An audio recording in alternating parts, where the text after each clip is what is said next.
الحمد لله رب العالمين والعاقبة للمتقين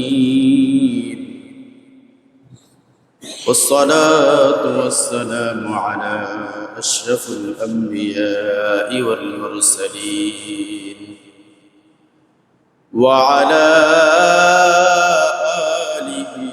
وأصحابه أجمعين.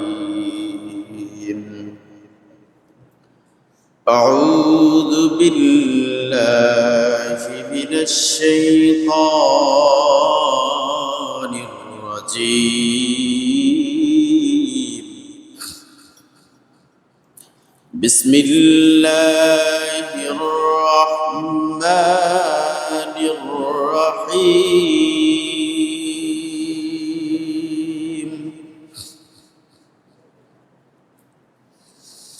قل إن كنتم تحبون الله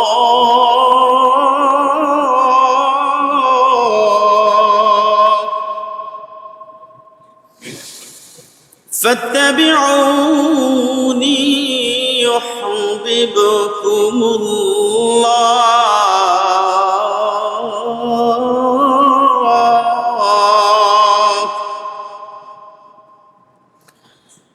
ويغفر لكم ذنوبكم والله غفور رحيم.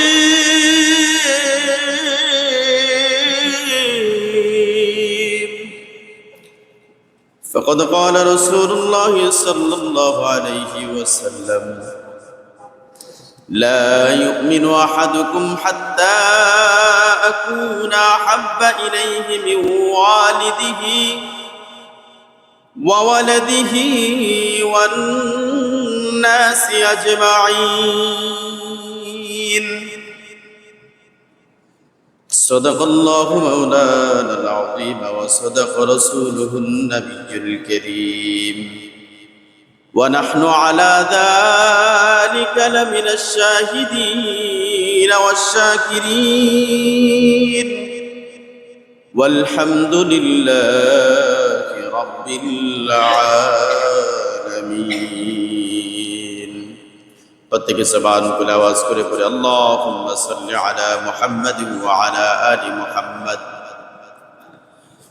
كما صليت على إبراهيم وعلى آل إبراهيم إنك حميد مجيد.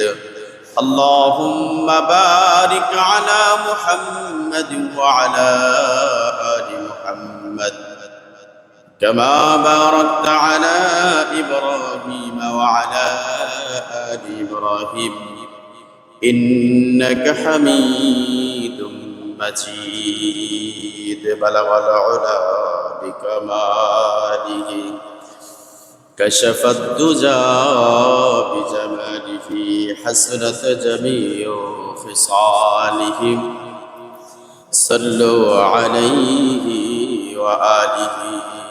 لا إله إلا الله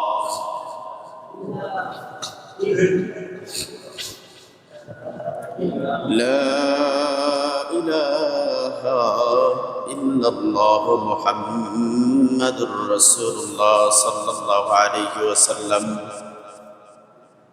বারে বারে ভাবি আমি বসে নিরালাই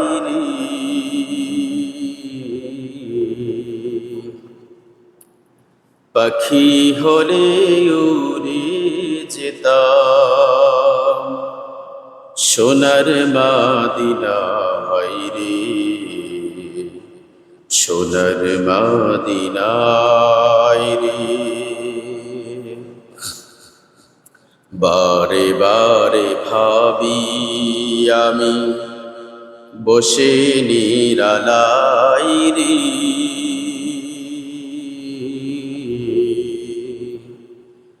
পাখি হলে উড়ে যেতাম সোনার মদিনায় রে, সোনার মদিনায় রে। বুলবুলিরা কথা শোনো, উড়ে যাও কোথায় রে।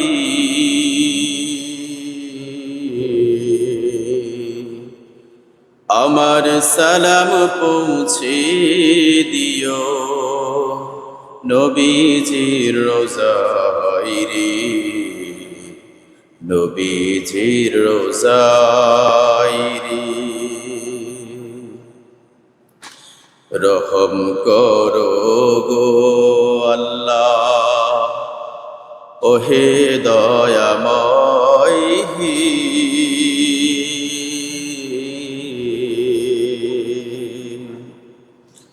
চাই যে নবীর শাফায়াত, নবী মুস্তাফায় রে, নবী মুস্তাফায় রে। বারে বারে ভাবি আমি বসে নিরালাই রে,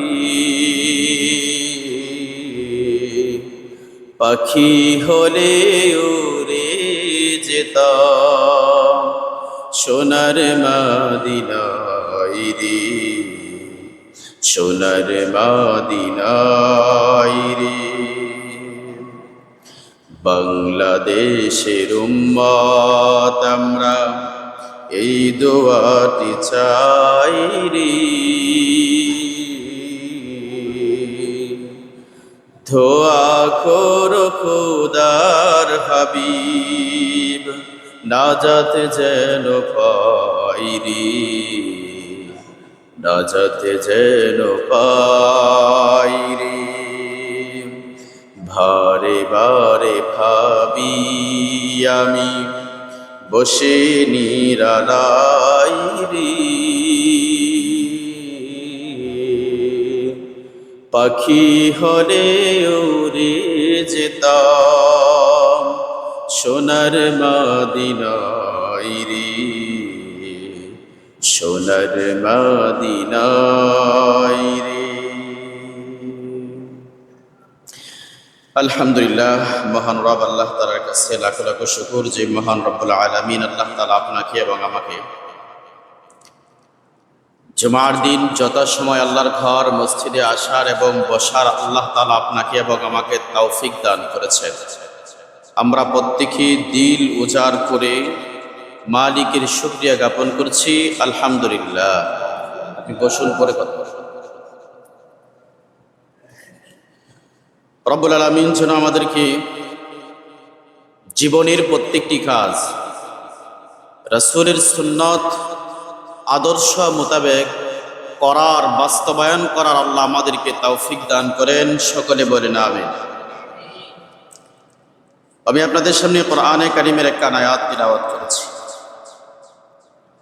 আয়াতের সারমর্ম অর্থ আগে বোঝা দরকার, হাদিসের সারমর্ম কথা বোঝা দরকার। আল্লাহ পাক রব্বুল আলামিন এবং রাসূলের হাদিসে রাসূল বলেন, দুনিয়ার মধ্যে তোমরা আমার সুন্নতকে তোমরা বাস্তবায়ন করো, সুন্নত মেনে চলো, সুন্নত জীবনে প্রতিষ্ঠিত করো, তাহলে তোমরা কাল কিয়ামতের দিন আমি রাসূলের সাথে শাফায়াতকারীর অন্তর্ভুক্ত হয়ে যাবে। সেজন্য আমাদের বোঝা দরকার সুন্নত কি, সুন্নত কাকে বলে। সুন্নত রাসূলুল্লাহ সাল্লাল্লাহু আলাইহি ওয়াসাল্লামের জীবন ধারা, আচরণ, আমল, কথা, চলা ফেরা, আচার, ব্যবহার, সব কিছুকে যত আদর্শ তিনি রেখে গেছেন সব আদর্শগুলাকেই সুন্নত বলে। সুন্নত বলতে আমরা কখন বুঝি সুন্নত কি? দাওয়াত খাইতে গেলে আমাদের মুখে সুন্নতের খুব রেওয়াজ হতো। যে দাওয়াত খাইতে গেলে রেওয়াজ হলে কি করে? যে একটা সুন্নত হলো দাওয়াত খাওয়ার পর আমাদের মিষ্টি খাইতে হবে, এই সুন্নত আমরা সবাই জানি। দাওয়াত খাওয়ার পর মিষ্টি খাইতে হবে, এই সুন্নত আমরা অনেকেই জানি। কিন্তু এমনও সুন্নত আছে জমিন থেকে মুর্দা হয়ে গেছে, মরে গেছে, যেটা সমাজের মধ্যে আর এখন আর সুন্নতের কোনো দাম নেই। সেই সুন্নত হবে আপনার জীবন, যেই সুন্নতে আপনার জীবনের প্রত্যেকটি কাজের মধ্যে আমার রাসূলের সুন্নত থাকবে, এটাকে বলা হয় সুন্নত।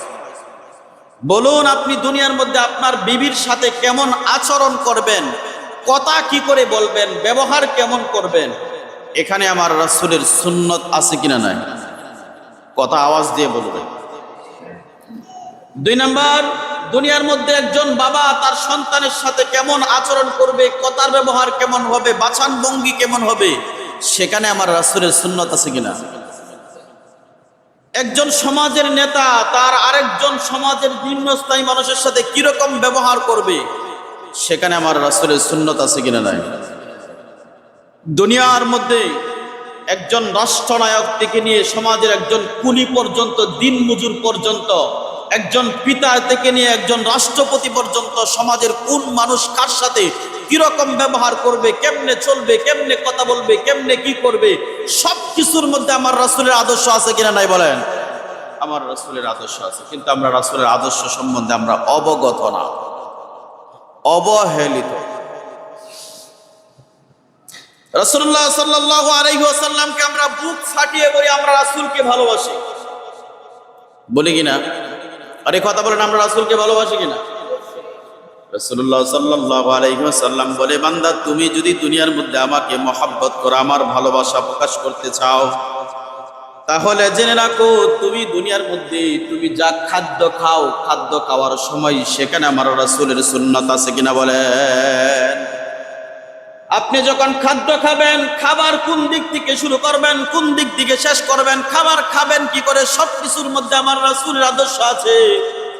বান্দা তোমার জীবন পরিচালনা করতেছো, জীবনে চলার পথে তুমি কোথায় কি ব্যবহার করবে, কি ব্যবহার করবে না, কেমনে ব্যবহার করবে, কেমনে ব্যবহার করবে না, দুনিয়ার মধ্যে সেখানে আমার রাসূলের আদর্শ আছে কিনা নাই?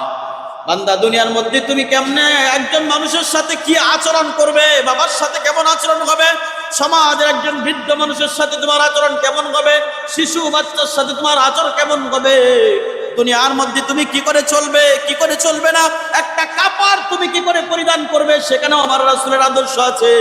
দুনিয়ার মধ্যে তুমি খাবার খাও, বাথরুমে যাও, যেখানে তোমার জরুরত হাজত আছে, আল্লাহর রাসূল বলে, বান্দা দুনিয়ার মধ্যে বাথরুমে যাও, এই বাথরুমে যাওয়ার মধ্যেও আমার রাসূলের আদর্শ আছে কিনা বলে? দুনিয়ার এমন কোন জায়গা নাই যেখানে আমার রাসূলের আদর্শ নাই, সব জায়গার মধ্যে আমার রাসূলের আদর্শ আছে। রাসূল বলে, তোমার খাদ্য অভ্যাস, তোমার নামাজ তুমি কি করে পড়বে দুনিয়ার মধ্যে, নামাজ তো বড় একটা ইবাদত, এই নামাজ যদি কেউ চায় যে আমি আমার মন গড়া মতো নামাজ পড়বো, নামাজ হবে না। এই নামাজ যদি কবুলিয়াত বানাইতে হয়, তাহলে আমার রাসূলের আদর্শ ছাড়া কবুলিয়াতের নামাজ বানানো সম্ভব না। দুনিয়ার মধ্যে আল্লাহ তাআলা 5টা বিধান দিয়েছেন, হজ, নামাজ, যাকাত, রোজা, পর্দা, এই বিধানগুলো আল্লাহ তাআলা ফরজ করে দিয়েছেন। বলুন দেখি, ফরজ এই বিধানগুলাও যদি দুনিয়ার মধ্যে কেউ মালিকের সন্তুষ্টিতে বানাইতে চায়, তাহলে রাসূলের আদর্শ ছাড়া কি বানানো সম্ভব? কখনো সম্ভব নয়।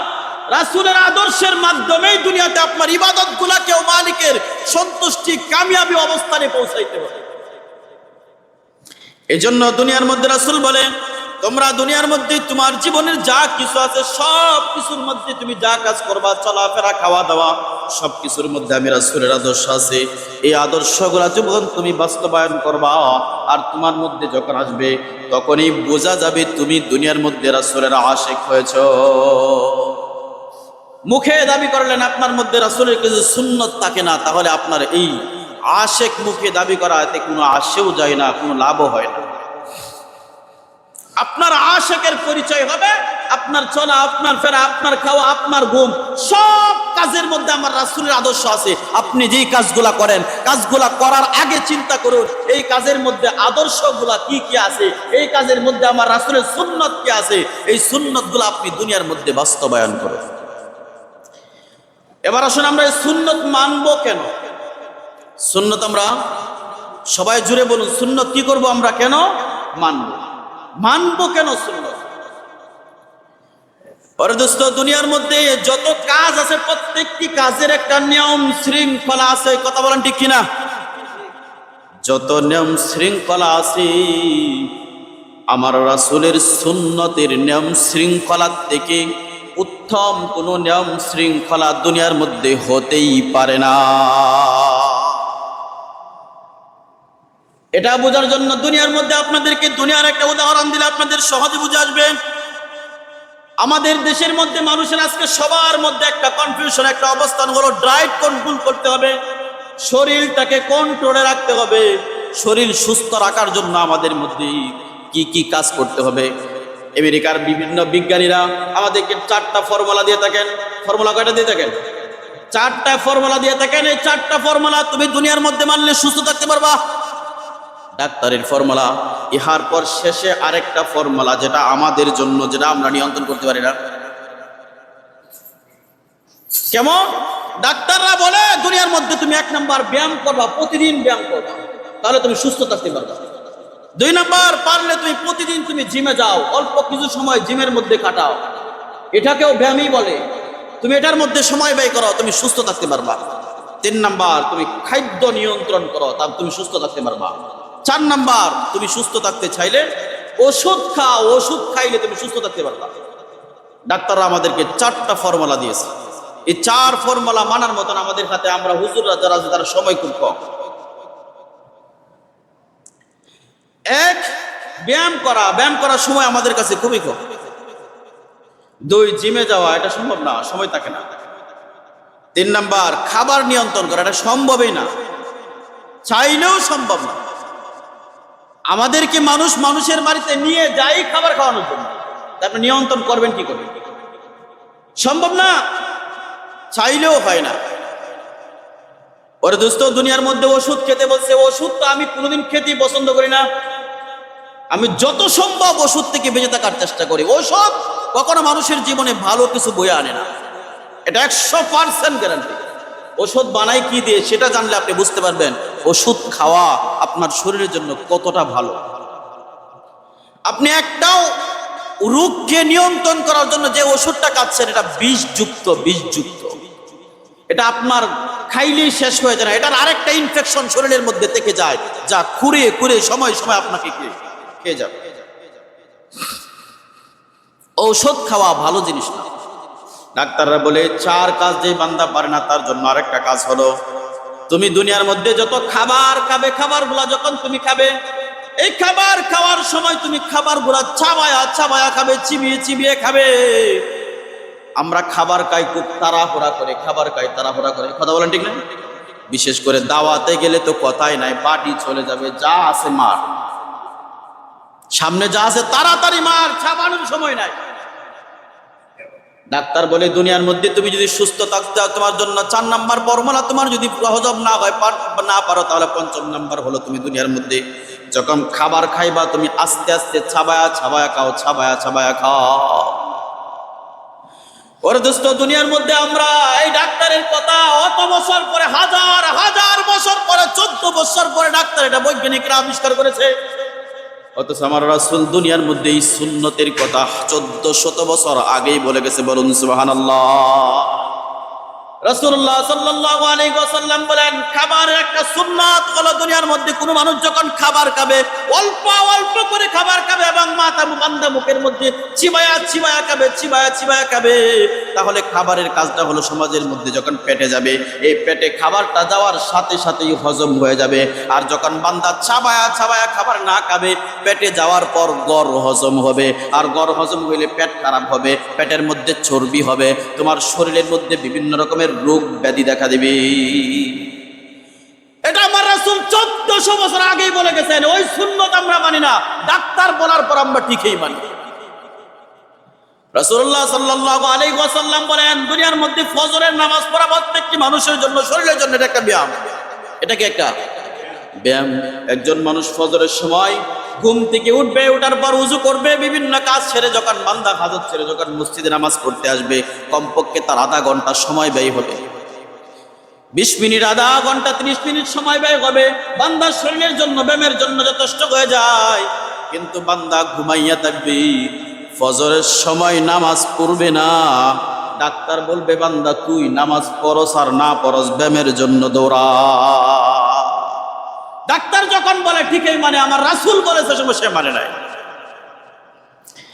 আপনি যদি আজান হলে মসজিদে ঘুম থেকে উঠতেন, উঠার পর আপনি মসজিদের দিকে রওনা দিতেন, বাসার থেকে হেঁটে হেঁটে আসতেন, নামাজ পড়তেন, নামাজে একটা ব্যায়াম হইতো। আবার হেঁটে হেঁটে আপনি বাসায় যাইতেন, আর একটা ব্যায়াম হইতো। কি হইতো? আপনার শরীরের মধ্যে, রাসূল বলে, আপনার শরীরের মধ্যে রোগ হওয়ার কথা না। ফজরের সময় যে হাওয়া জমিনের মধ্যে পড়ে, যে হাওয়াটা চালু থাকে, হাওয়াটাকে জান্নাতি হাওয়া বলা হয়, জান্নাতি হাওয়া। যে হাওয়া শরীরের মধ্যে লাগলে রোগ ব্যাধি দূর হইয়া যায়। আজকে তো আমাদের সমাজের মানুষের দুয়ার খুলে 8টা, 10টা, 12টা, 1টা বাজে। ওরে মুসলমান, দুনিয়ার মধ্যে খাবারের একটা নিয়ম হলো, খাবার যখন বান্দা খাবে চিবিয়ে চিবিয়ে খাবে। চিবিয়ে কেন খাবে? এটার কাজ হলো মুখের কাজ। কি বলেন? খাবার যখন মুখে খাবে, মুখের কাজ কি বলেন? এই খাবারটা মুখে যখন খাবে, ভালো করে ফিনিশ করবে, ফিনিশ করে তারপর পেটের মধ্যে দিবে। এটা কাজ কার? মুখের। খাবারকে ফিনিশ করার দায়িত্ব কার? মুখে। মুখের খাদ্য যখন মুখে পালন করে না, মানুষ যখন চিবিয়ে চিবিয়ে খাবার না খেয়ে বেশি করে তাড়াতাড়ি খেয়ে ফেলে, তখন এই খাবার পেটে যাওয়ার পর পেটের কাজ হলো এটাকে হজম করা, পেটের কাজ এটাকে গুঁড়া করা না। যখন আস্তে আস্তে খাবার খেয়ে ফেলেছে, তখন পেট বলে, হাইরে, এখন তো আমার হজম করার কাজ ছিল, হজম তো করতে পারতেছি না, কি করা দরকার? তাহলে এটাকে আগে গুঁড়া করা দরকার। এটাকে তখন ছোট ছোট গুঁড়া করতে যায়। গুঁড়া যখন করতে যায়, তখন বান্দা ওই পেটের খাদ্য ছিল হজম করা, হজমের কাজটা যখন পেটের মধ্যে সে গুঁড়ার কাজে লেগে যায়, যেটা মুখের কাজ ছিল তখন পেটে করে, তখন দেখা যায় এটা গুঁড়া করতে করতে আরেক খাবার গিয়ে হাজির হয়ে গেছে।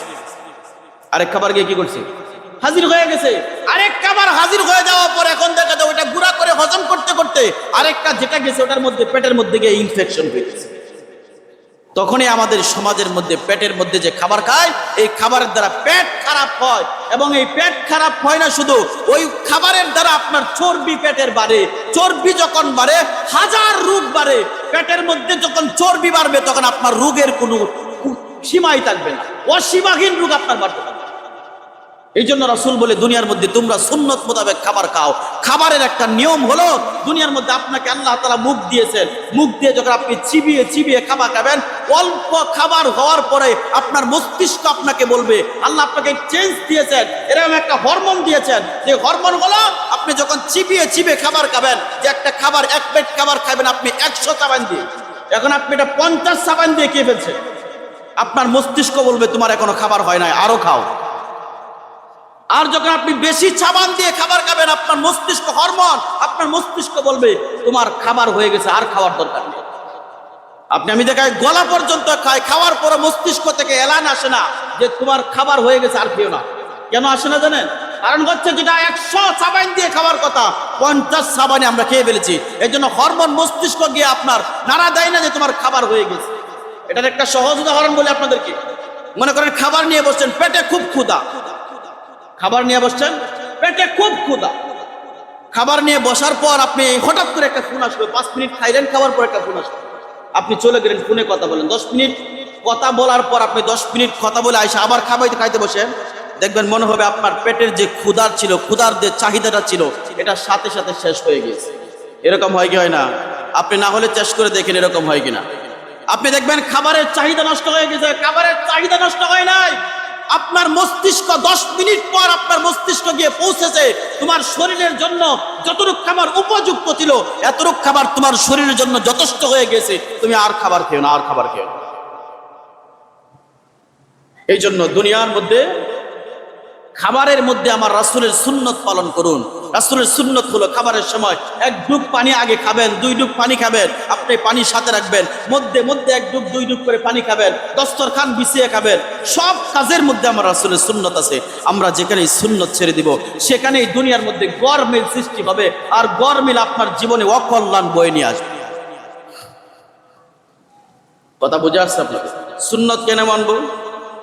সুন্নত এই জন্য মানবো, দৈনন্দিন জীবনে সুস্থ থাকার জন্য আমরা সুন্নত মানবো। সবাই আওয়াজ দিয়ে এই কথাটুকু বলেন, দৈনন্দিন সুস্থ থাকার জন্য আমরা কি করব? সুন্নত মানবো। দৈনন্দিন আপনার জীবনকে সুস্থ রাখতে চান, আপনি রাসূলের প্রত্যেকটি আদেশ মানুন। আপনার জীবনে ডাক্তারের ফর্মুলা লাগবে না, আমার রাসূলের সুন্নতে আপনার জীবনকে সুস্থ সবল জিন্দেগি দেওয়ার জন্য যথেষ্ট। আলহামদুলিল্লাহ। 2 নাম্বার, আমরা রাসূলুল্লাহ সাল্লাল্লাহু আলাইহি ওয়াসাল্লামের সুন্নত কেন মানব? আমরা আল্লাহকে ভালোবাসি কে কে? আল্লাহ কি বলে দেখেন, قُلْ إِن كُنتُمْ تُحِبُّونَ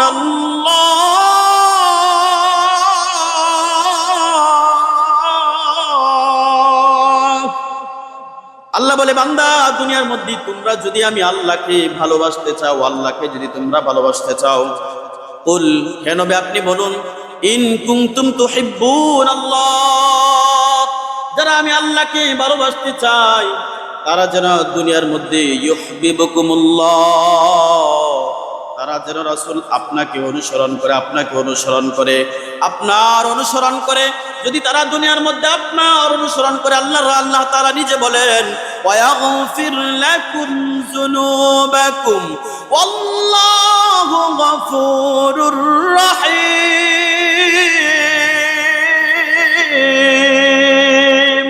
আল্লাহ বলে, বান্দা দুনিয়ার মধ্যে তুমি যদি আল্লাহকে ভালোবাসতে চাও তাহলে আমার রাসূলের মহব্বত করো, রাসূলকে ভালোবাসো, আর রাসূলের অনুসরণ করলে আমি আল্লাহ তোমাকে দুনিয়ার মধ্যে তোমার জিন্দেগীর সমস্ত গুনাহগুলো আল্লাহ মাফ করে দিবে। ওরে দোস্ত, দুনিয়ার মধ্যে বলেন রাসূলের সুন্নাত বাস্তবায়ন করতে যদি চান, রাসূলকে যদি মানতে চান, আল্লাহকে যদি আপনি ভালোবাসতে চান, তাহলে কাকে অনুসরণ করতে হবে? সবাই বলুন দেখি, দুনিয়ার মধ্যে আল্লাহকে ভালোবাসতে হবে, অনুসরণ কাকে করতে হবে? আল্লাহর ভালোবাসা কেউ দুনিয়াতে পেতে চায়, তাহলে দুনিয়ার মধ্যে আল্লাহর মহব্বত করতে চায়, আল্লাহর প্রিয় হতে চায়, তাহলে তোমার জন্য আদর্শ কোলা হলো দুনিয়ার মধ্যে রাসূলের সুন্নাত বাস্তবায়ন করো, রাসূলের আদর্শ বাস্তবায়ন করো, রাসূলের জীবনী তোমার মধ্যে নিয়ে আসো। যখন তোমার মধ্যে রাসূলের জীবনী চলে আসবে, তখন তোমাকে আল্লাহ স্বয়ং নিজে সেদিন থেকে ভালোবাসা শুরু করবে। শুধু আপনি আল্লাহকে ভালোবাসবেন না, তখন আল্লাহ আপনাকে ভালোবাসবে। ইউহিব্বুকুমুল্লাহ ওয়া ইয়াগফির লাকুম, ইউহিব্বুকুমুল্লাহ, আল্লাহ বলে তখন আমি আল্লাহ তোমাকে ভালোবাসবো। ওয়া ইয়াগফির লাকুম যুনুবাকুম, এবং তোমাকে আমি আল্লাহ ক্ষমা করে দেব। 2 নাম্বার হলো রাসূলুল্লাহ সাল্লাল্লাহু আলাইহি ওয়াসাল্লাম বলেন, বান্দা দুনিয়ার মধ্যে তোমরা সুন্নাত কেন মানবা? সুন্নাত মানবা হচ্ছে দুনিয়ার মধ্যে এই জন্য তোমরা সুন্নাত মানবা, কে কে চাও আমি রাসূলের সাথে হাসর নাসর হোক? আমরা সবাই চাই যে আমার রাসূলের সাথে হাসর নাসর হোক, তাই না? আল্লাহর রাসূল বলেন, লা ইউমিনু আহাদুকুম হাত্তা কুনা হাব্বা ইলাইহি মিন ওয়ালিদিহি ওয়া ওয়ালাদিহি ওয়ান নাসি আজমাইন। বান্দা দুনিয়ার মধ্যে তুমি যদি চাও যে আমার জীবনটা, আমার মরণটা মৃত্যুর পর যখন হবে, যখন কাল কিয়ামতের দিন কারোর সাথে আমার কোনো সম্পর্ক থাকবে না, ওই হাসরের দিন যেন আমার রাসূলের সাথে আমার হাসর নাসর হয়। রাসূল বলে, লা ইউমিনু আহাদুকুম হাত্তা কুনা হাব্বা ইলাইহি মিন ওয়ালিদিহি ওয়া ওয়ালাদিহি ওয়ান নাসি আজমাইন। ততক্ষণ পর্যন্ত তুমি মুমিন হতে পারবে না যতক্ষণ পর্যন্ত তুমি দুনিয়ার মধ্যে আমার রাসূলকে তোমার জীবনের সব কিছুর থেকে ভালো না বাসবে। সব কিছুর থেকে ভালোবাসতে গেলে রাসূলের সুন্নতকে ভালোবাসতে হবে, আর রাসূলের সুন্নতকে ভালোবাসলে আপনার মধ্যে আদর্শ আসবে, আর আপনার মধ্যে যখন রাসূলের আদর্শ আসবে, রাসূল বলে কাল কিয়ামতের দিন তুমি আদর্শওয়ালা মানুষটাই আমি রাসূলের সাথে জান্নাতে থাকবে। এই জন্য দুনিয়ার মধ্যে আমরা রাসূলের ভালোবাসা প্রকাশ করব, রাসূলকে ভালোবাসা সেটা বুঝাবো কি দিয়ে? নিজের জীবনের চলাফেরা, আচার ব্যবহার, আপনার খাদ্য অভ্যাস থেকে নিয়ে দুনিয়ার যা কিছু কাজ আছে সব কিছুর মধ্যে রাসূলের আদর্শ বাস্তবায়ন করতে হবে, সুন্নাত মানতে হবে, সুন্নাত আপনার জীবনের পথিও বানাইতে হবে। এই সুন্নত আমরা মানি না, অথচ রাসূল বলেন দুনিয়ার মধ্যে এই শেষ জামানায় এমন একটা কাজ তোমাদের জন্য রেখে যায় যে তোমরা শহীদের মর্যাদা পাইবা। কিসের মর্যাদা? সবাই বলেন কিসের মর্যাদা?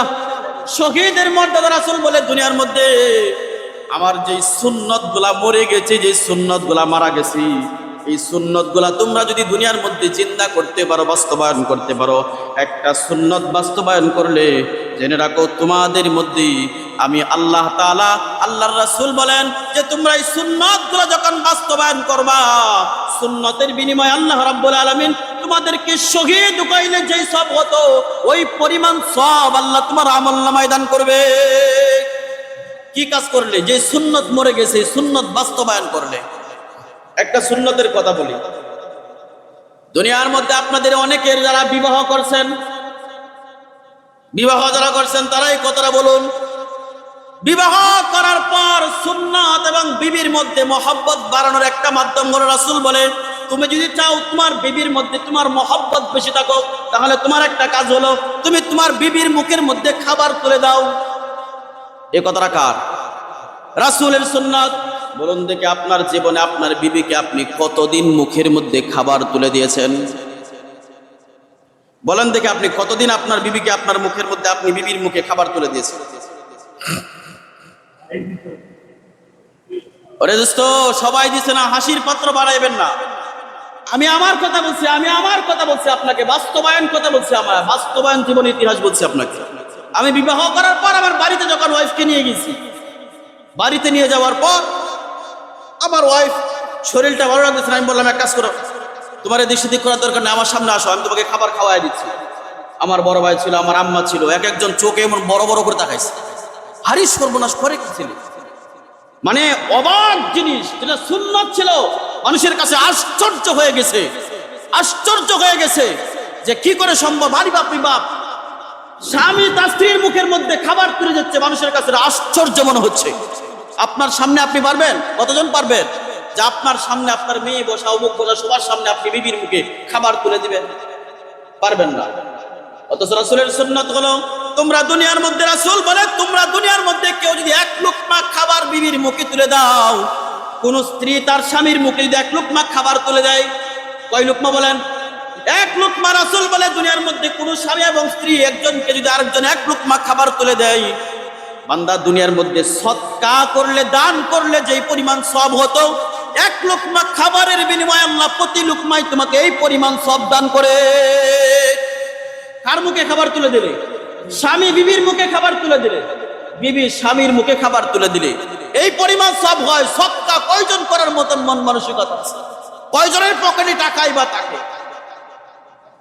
অথচ সদকা কামাই করার মতন, নেকি কামাই করার সহজ উপায় হচ্ছে দুনিয়ার মধ্যে একজন স্বামী তার বিবির মুখে খাবার তুলে দেবে। আজকের দিনে মানুষ বিবাহ করার পর সংসারে শান্তি নাই কেন? মানুষ মনে করে আরে বাবা বিবির মুখে খাবার তুলে দেবে।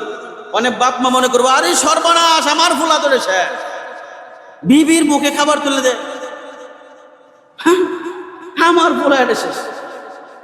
এরকম অনেক বাপ মা আছে যারা বলবে যে আমার ফুলা শেষ হয়ে গেছে। আপনি যদি এই কাজ করেন, বাপ মার সামনে বিবির মুখে খাবার তুলে দেয়, বলে বউয়ের গোলাম হয়ে গেছে, বউয়ের একবারে গোলাম, শেষ আমার ফুলা। অথচ এই শরীরটা কি দুনিয়ার মধ্যে বিবির মুখে স্বামী খাবার তুলে দিবে, স্ত্রী স্বামীর মুখে খাবার তুলে দিবে, এটাকে একটা সুন্নত, এটাকে একটা, সবাই বলে এই কাজটা কি একটা, এই সুন্নতটা জিন্দা করার চেষ্টা করবে। তাহলে আপনার বিবির মধ্যে আপনার মহব্বত তৈরি হবে।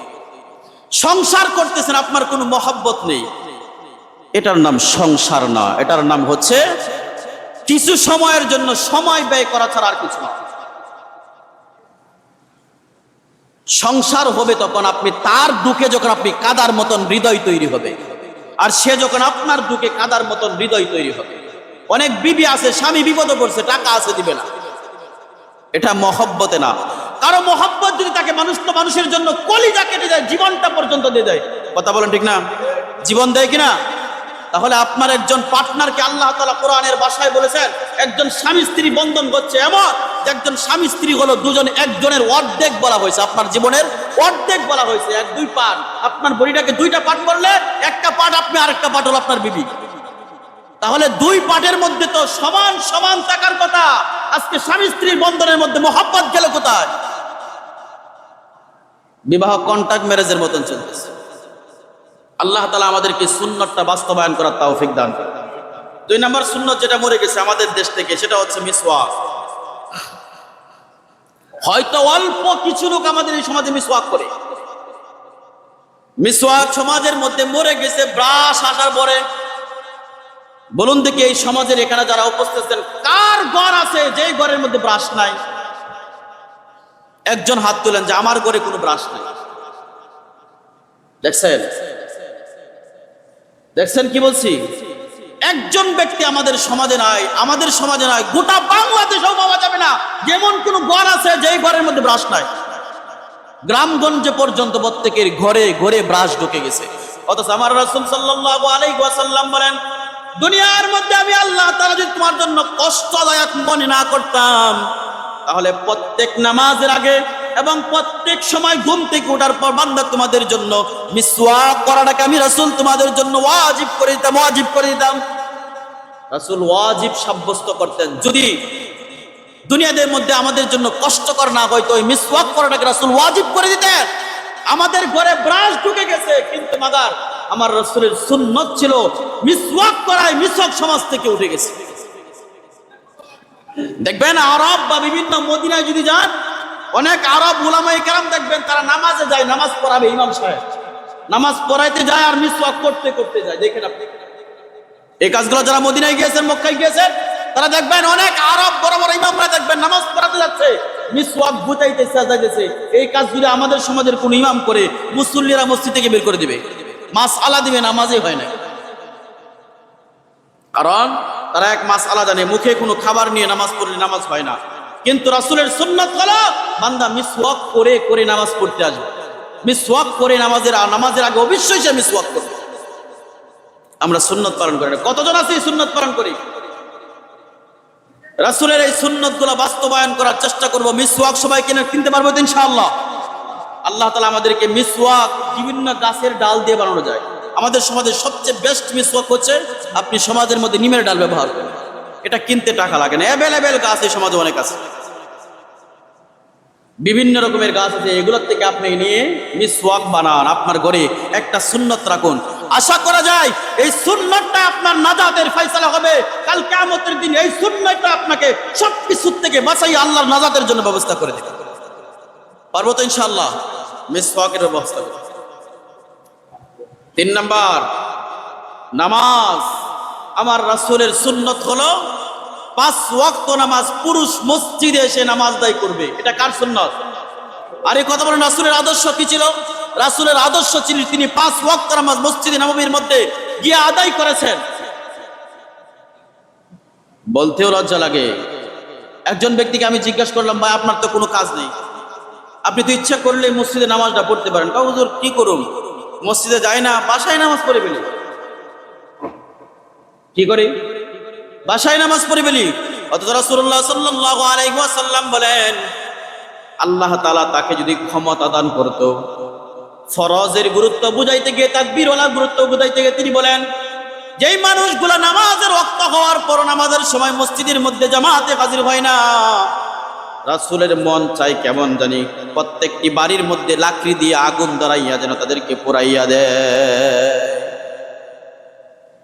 অথচ তিনি আমাকে বলেন যে হুজুর কি করব, বাসায় নামাজ পড়ে ফেলি। মসজিদ হলো দুনিয়ার মধ্যে ইবাদতের জায়গা। 5 ওয়াক্ত নামাজের জন্য প্রত্যেক পুরুষের কাজ হলো রাসূলের সুন্নাত যদি আপনি বাস্তবায়ন করতে চান, রাসূলের আশিক হতে চান, আপনার কাজ হবে, আমার কাজ হবে দুনিয়ার মধ্যে 5 ওয়াক্ত নামাজ মসজিদে এসে আদায় করা। কোথায় আদায় করা? আরে বলেন কোথায় আদায় করা? এটা রাসূলের সুন্নাত। আপনি যত হাজত আপনি সামনে নিয়ে আসেন, কোনো হাজত সুন্নাতের সাথে কোলাবেন না। আপনার হাজত তৈরি করতে পারেন, সব হাজতের ঊর্ধ্বে আমার রাসূলের সুন্নাত। সব হাজতের ঊর্ধ্বে কার সুন্নাত? রাসূলের সুন্নাত। আপনি যা কিছু আপনি বলেন না কেন দুনিয়ার মধ্যে, আপনার কোনো কিছু আপনার সাথে যাবে না।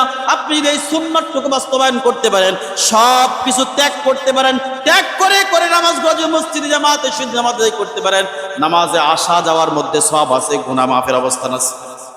আপনি ঘরে বসে নামাজ পড়লেন, ওই সুন্নতগুলো পাবেন না, গুনাহ মাফের কোনো অবস্থান আপনার মধ্যে হবে না। নামাজের একটা নিয়ম হলো, কোনো মানুষ যখন বাড়ির থেকে বের হয় নামাজের জন্য উদ্দেশ্য করে বের হয়েছে। কিসের জন্য? নামাজের জন্য উদ্দেশ্য করে বের হয়েছে। পা পা করে বান্দা যখন মসজিদের দিকে রওনা দিয়েছে, প্রতি কদমে আল্লাহ তাআলা নেকি দিয়েছেন, প্রতি কদমে কদমে আল্লাহ নেকি দিয়েছেন। আপনি ঘরে নামাজ পড়লেন, বিভিন্ন বাসায় নামাজ পড়লেন, ইহার দ্বারা কি আপনি এই সবটুকু পাবেন? জামাতের সব, জামাতের সব, জামাতের সব। 40 দিন কোন মানুষ যদি একত্রে জামাতে নামাজ আদায় করে, কয়দিন? সবাই বলুন কয়দিন? তাকবীর ওয়ালার সাথে 40 দিন কোন মানুষ জামাতে নামাজ আদায় করে, আল্লাহ তাআলা বান্দাকে মুনাফিকের দরজা হইতে নাম কেটে দেন। অথচ মুনাফিকের ব্যাপারে আল্লাহ রাসূল বলেন, ইন্নাল মুনাফিকিনা ফিদ দারকিল আসফালি মিনান নার। মুনাফিকরা চিরস্থায়ী জাহান্নামে। আপনাকে আল্লাহ তাআলা এত বড় সুন্দর গ্যারান্টি দিলেন, আপনি নামাজ পড়েন মসজিদে জামাতের সহিত, নামাজ আদায় করলে রাসূলের সুন্নাত বাস্তবায়ন হবে, সুন্নতের মাধ্যমে জামাত আদায় হবে, জামাত আদায়ের মাধ্যমে মসজিদ আবাদ হবে, আল্লাহর ঘর আবাদ হবে। মসজিদ দুনিয়ার মধ্যে মুসলমান যদি আবাদ না করে, এই মসজিদ আবাদ করবে কে বলে? মুসলমানের সন্তান যদি 5 ওয়াক্ত নামাজ মসজিদে জামাতে নামাজ আদায় না করে, মুসলমানের সন্তান যদি মসজিদে না আসে, এই মসজিদে আসবে কে বলেন আমাকে? আমরা দুনিয়ার মধ্যে মনে করি বাসায় নামাজ পড়তেছি, এই সমস্যা ওই সমস্যা, কোনো সমস্যা ওজার কাজ হবে না। আপনি জামাত তরক করলেন, জেনে শুনে বিভিন্ন কাজের অজুহাত দেখায়া জামাতের সব থেকে বঞ্চিত হইলেন, আসার দ্বারা সব থেকে বঞ্চিত হইলেন, যাওয়ার সব থেকে বঞ্চিত হইলেন, মসজিদে নামাজ পড়ার আলাদা সব থেকে বঞ্চিত হইলেন। আপনি কতগুলা ইবাদত থেকে বঞ্চিত হইলেন বাসায় নামাজ পড়ে। আল্লাহ তাআলা আমাদেরকে সঠিক বুঝার তৌফিক দান করুন। আল্লাহ তাআলা আমাদেরকে রাসূলের সুন্নাত বাস্তবায়ন করার তৌফিক দান করুন। ওয়া আখিরু দাওয়ানা আলহামদুলিল্লাহি রাব্বিল আলামিন। সম্মানিত